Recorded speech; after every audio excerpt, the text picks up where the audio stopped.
J.O.B. Without a doubt, this is the best 3 minutes of this week's edition of the J.O.B.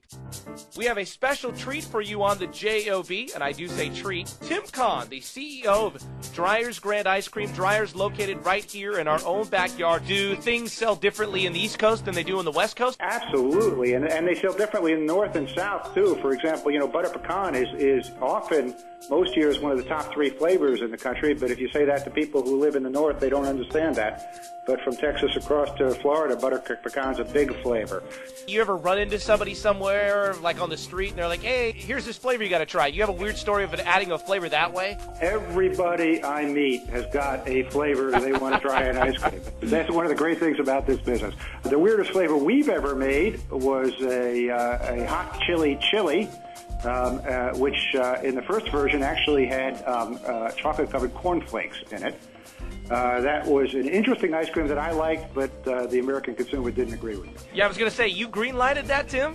I'll take accountability. I liked it. I wasn't CEO then, but I'll own it. I love it. So what are people's reactions when you're like at a party or a mixer and they find out that you run Dreyers Ice Cream? I will tell you a story. I was at a party here in Oakland at someone's house, and a woman came up to me and said, "Boy, are you the ice cream guy?" And I said, "You're the Dreyers guy. You're Mr. Dreyers." I said, "Well, that's not the name, but yeah, I'm the CEO. I guess I'm the ice cream guy."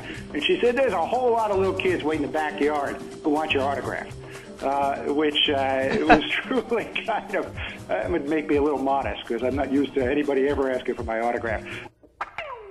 We're speaking with Dr. Stephen Schroeder from the Smoking Cessation Leadership Center at UCSF. All right, so how much do you get into the nuts and bolts of helping people to quit smoking? For instance, like, are you in the trenches? What's your most famous success story with a smoker? One of them was with Mom. Are you kidding? Who was smoking into her 70s, got a respiratory problem, was bitching to me about how she was still coughing. I said, "Mom, you won't get any sympathy from me until you stop smoking." To my astonishment, at age 71, she stopped smoking. Do you mind if I come up with your next slogan? You could use this, and I won't charge anything for it. If you could say something like, hey, if I can make my 70-year-old mom quit smoking, I can help you. So do the big tobacco companies hate you? Have you ever received a death threat from anyone at Philip Morris? I got so paranoid that when I was at the foundation, every 3 or 4 months, I had my phones checked to see if they were tapped. You're serious? Yes, because the industry at that point had a habit of playing really hardball. Our president-elect of the United States is a smoker. Is that setting us back here at all? I know some of the people who are working with him. He understands all too well what a bad example he's setting and how good it would be for him to quit.